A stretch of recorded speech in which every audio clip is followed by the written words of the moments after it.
Good morning and welcome to Yeshua YouTube, just Daf It. Today we're doing Nazir Daf Ted Vav. We'll be finishing the second paragraph of Nazir. Starting from the Mishnah, Ted Vav and Aleph, about 5 lines down. The Mishnah says, Harini Nazir L'kshieli bin. I'll become a Nazir when I have a son. The Nazir Mea Yom. And he also accepts another Nazirus, a Nazirus for 100 days. All right, we learned in previous Mishnayos he's accepting 2 different counts of Nazirus upon himself. So what happens? No lo ben ad shivim. If his son is born within 70 days, right? Lo hifsid klum. He doesn't lose anything because what happens? Again, you go in the order of his Kabbalah, of his acceptance. The first Nazirus he accepted upon himself was a Nazirus when he has a son. So after 70 days of his Nazirus, the second Nazirus, which he started, 100-day Nazirus, he has a son, so he has to stop his 7-day Nazirus, observe a 30-day Nazirus, a regular Nazirus for his son, and then he'll have another 30 days to complete the Nazirus, his 100-day Nazirus. There's no problem with that over there because even the 100-day Nazirus will have a growth of 30 days of hair growth at the end of his Nazirus. So it works out okay. Basically, I have 130 days of Nazirus. This is the way I'm explaining the Gemara. Our school explains the Gemara a very different way. They learn that for some reason in this Mishnah, it's concurrent, meaning basically the Nazirus for the son and the Nazir for 100 days go together. You only observe one 100-day period of Nazirus, and that's it. Meaning, if your son is born after 70 days, so 30 days is for your son, and 100 days is for your Nazirus of 100 days, and those last 30 days count for both the types of Nazirus. I don't know why Art Scroll says this. I'm sure it's coming from some Rishon over here. I will debate Art Scroll versus me in Ian with Ben Sion. So I'm explaining according to the way it makes sense to me. No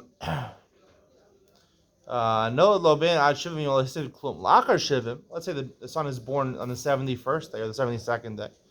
So ser shivim she'ein tegalachas pakom shloshim yom.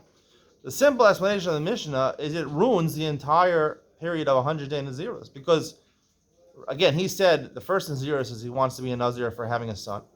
So if his son is born on the 72nd day, we will see the 71st day is not clear, the 72nd day is born, so therefore he only has 28 days left of his other Nazirus. So he has to do first his son, and then at the conclusion of the second, he has 28 days left of his 100-day Nazirus. 28 days is not good enough because it's not a long enough period to grow your hair.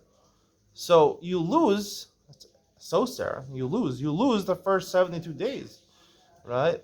And you have to start counting another 100 days in Nazirus. It's a big chumrah. Well, I'm saying, usually I go lakula, but this is a chumrah. This is the way I like to explain the Gemara to the Mishnah. We'll talk about the Mishnah more in Ben Sion. The Gemara says, Amarav, Yom Shivim, Ola Lakan. Technically, what it says if his son is born on the 70th day, the 70th day could be counted in both counts. So we counted both for part of the 100-day Nazirus, and also can be counted as the first day of his Nazirus for his son. It's not. We're going to test Rav's Shita from our Mishnah. No lo ad shivim. If the son is born until 70, lo hifsid klum. He didn't lose anything. If you say like Rav, that the 7-day counts for both, it's Gurei Misker, right? It's Gurei Misker, meaning not only did he not lose anything, he actually gained something because the 70th day counts as right, the 70th day in your 100-day Nazirus. It also counts as the first day in your 30-day Nazirus. You actually gain a day, right? On the 99th day, right, after 30 days, right, which is basically day 99 of your starting from the beginning of your Nazirus, you start counting another 30 days. Instead of 130 days total, it's 129 days total. Ella, the Gemara says, rather, but dinhu delo lisni ad shivim. Shouldn't have said until 70, right? I should have said until 71, because 71, all lakan. But Mishum Laksani Seifa, Achar Shivim Soser, if he's born after 70, it ruins it. Shivim, Soser Shivim, Kasani Reisha Shivim. Therefore, the beginning, the first clause of the Mishnah also said exactly 70. So the Gemara says, wait a second, Tashma, let's bring a proof from the Seifa. No, that Achar Shivim, if he's born after 70, Soser Shivim, it ruins the first 7 days. My Achar. Right? What do you mean? Even the 71st day is okay, according to Rab. The Gemara says, my acher. Acher doesn't mean If he's born after 7 days, it means very much after 7 days, meaning after 71 days, right? 2 days afterwards. Aval achar mamish, by the 71st day, it wouldn't create a problem. My Tani know that I'd shivim. Lo hifsid klum. Afilu achar shivim nami. It should have said specifically 31, right? Hamar lo sasar. You said it doesn't dismantle the entire Naziris. El shmamina achar mamish. Achar means even 1 day after, even the 71st day is a problem. V'chein masnisin the Rav shmamina. It's therefore the Mishnah has to be going not according to Rav. It argues on Rav. The Rav came on. So Rav obviously has sources somewhere for his statement.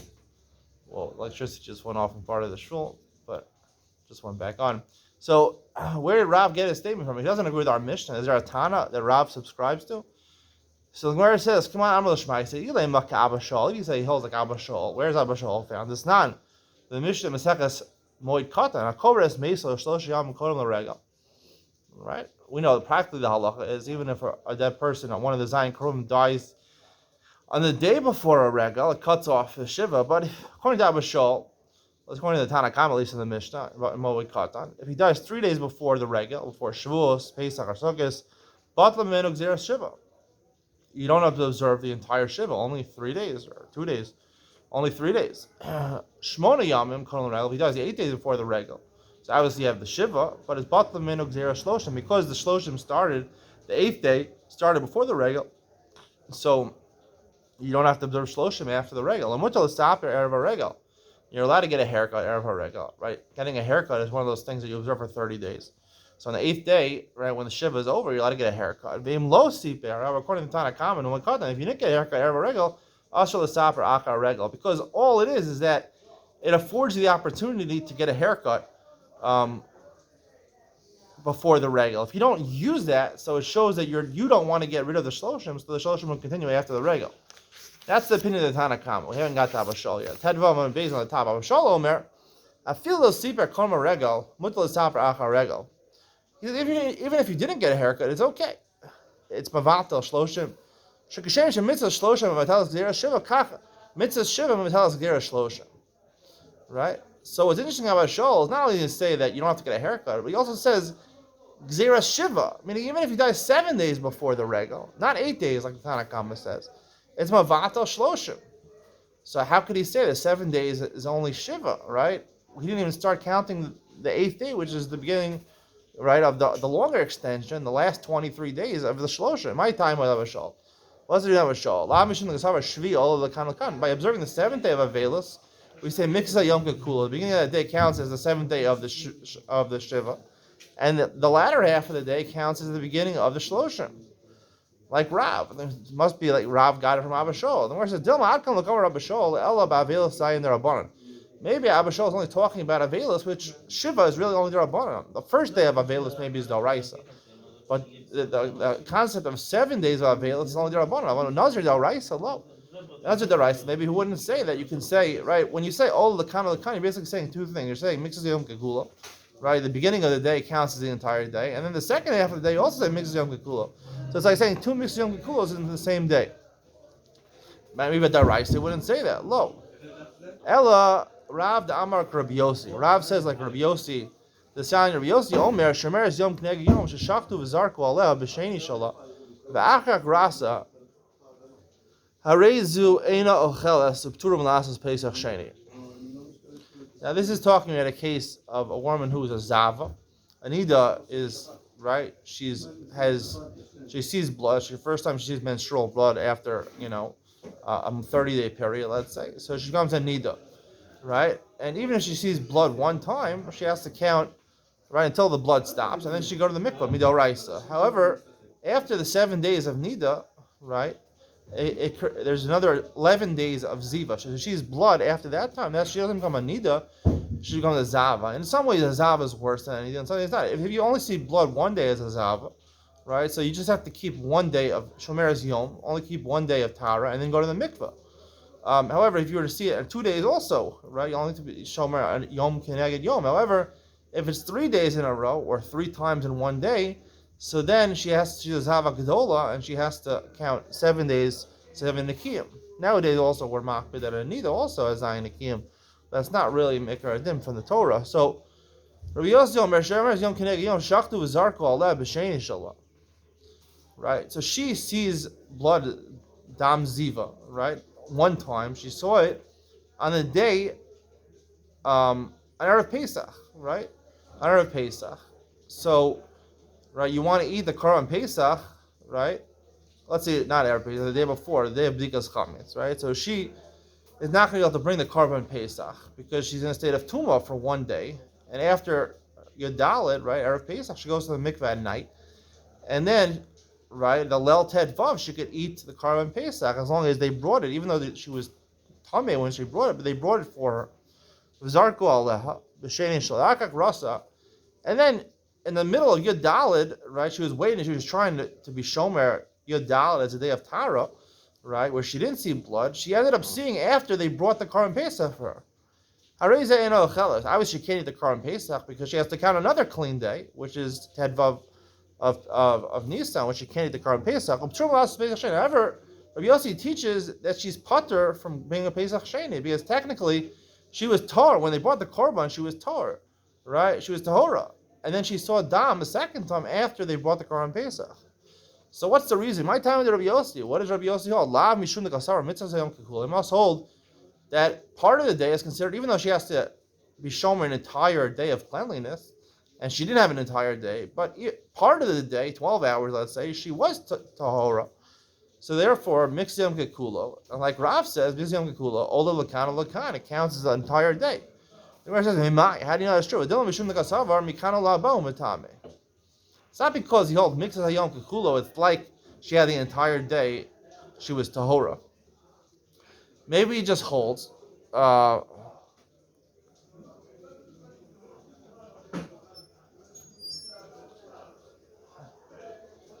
second.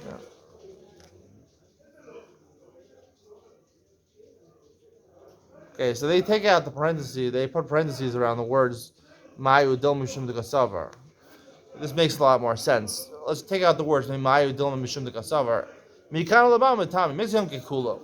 Right? He holds two things. First of all, that not seeing part of the day is like a whole day of Tara. So therefore, they brought the Korban Pesach when she was Tahora. It's okay. And we kind of lahabo mitame when she comes to it. We don't say it's retroactively mitame her for the entire day. When we saw Rabbi Yossi Hachad, Yossi really hold this. Rabbi Yossi Omer Zav Bal Shtei Rio Shachtu V'Zarko Alav B'Shvi. A Zav is a man. A man also becomes a Zav not through blood, through semen. He is more machmer than a woman if he has two Rios. He sees twice in one day or in 2 consecutive days. He sees semen. Semen is different than sperm. That would be Shech V'Zera. Right. I don't know exactly the difference, but people have vasectomies. If you know what that is, they see semen, but they don't have sperm. So maybe it's a person of vasectomy. So that's a zav. Anyway, he sees Val Shtei Riyos. He sees twice. He has to observe. He has to go to the mikveh after 7 days and bring karbanos after 7 days. Sheshachtu Zarko Alav B'Shvi. On the 7th day, when the day he's eligible to become tor, right, that falls out in Erev Pesach, and they bring a korban for him. Again, the same case of Zava, only 1 or 2 days she saw blood, Dam Ziva, right? Like we mentioned before, they shechted the Korban Pesach for her. And then, after they shechted the Korban Pesach, the Zav saw semen, or the woman saw blood. Even though Mishka Moshe Lafreya, meaning whatever they touched that day, even though there was a period of 12 hours where they were tohar, right? Whatever they touched that day, anything they sat on or leaned on, so it's matame that thing. Even if they didn't actually touch that. For example, there's 10 mattresses, and they're lying on the 10th mattress. All the mattresses on the bottom are also tohar. It's called tumas medras. The type of tumas medras, mafreya. Pturim lasos pesach sheni. They're pater from doing ma'aser sheni. Madam mafreya. So the Gemara questions, right? The fact that it's Matam Mishka Moshe Mafreya, so you see it's not Mikan Laba. With the Tumba actually, we don't say it's from here on out. We say that the Mafreya retroactively become Tami the whole day. So you can't say that for the portion of the day they were Torah, mixes Yom Kekulo, because Matami they're backwards. The Gemara says, Ma'ila Mafreya Midor Abanan. Really, Midor Raisa, it's Matami Mikan Laba.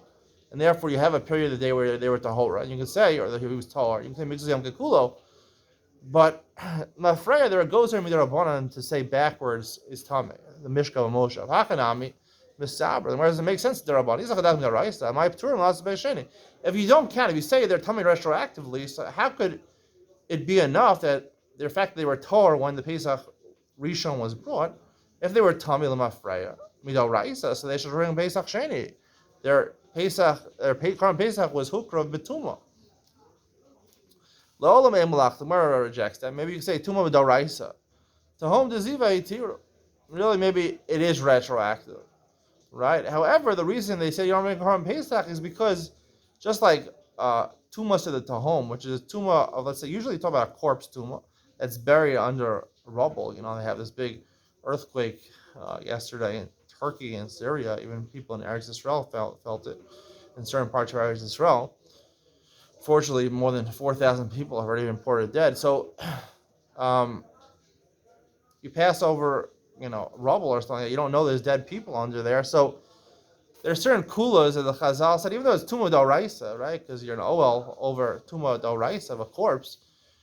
If it's completely unknown, if it's an ones legamre, so Chazal, right, they had certain kulas. For example, Pesach Sheni is a kula, right? It's not your fault, right? So that's why, even though the mafreya, maybe the raisa to mafreya is metamiyu, but you don't have to bring a Korban Pesach because it's considered like something that you couldn't predict, right? Just like a corpse is buried all the way under the ground, and then you found out about it later. It's not your fault. After Rabbi Yoshai started on mafreya with the rabbanon, so we had two ways of resolving. Either you say it's the rabbanon, or you could say, right?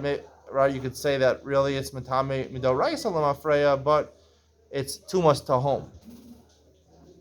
So obviously, according to Rav, he's going to have to say, if he wants to say like Rabbi Yossi, he's going to have to say that it's midrabanan metame, and therefore you can say mixyam kekulo, and really that's the reason. Ol lakan. So after Rabbi Yoshai, the Gemara counts Rabbi Yoshai also held several mafreya midrabanan. That really, the way I'm understanding Rabbi Yossi is that it's drabanan mafreya retroactive. Tanya Rabbi Yoshai Omar haru zav b'shvi shelo soser shalafanov. He sees a seminal emission on the seventh day. The seventh day is the day he's becoming Torah, right? So if you say Misyam Gekulo, so he already has 7 complete days. So it ruins the entire count the day before. But Amar Lei, Rabbi Yochanan said to Rabbi Shaya, L'nisra Yomo, it should only ruin that day itself. So the Gemara questions for a second Rabbi Yochanan's statement. Manav Shah, what does Rabbi Yochanan mean? Isasar Kulahu.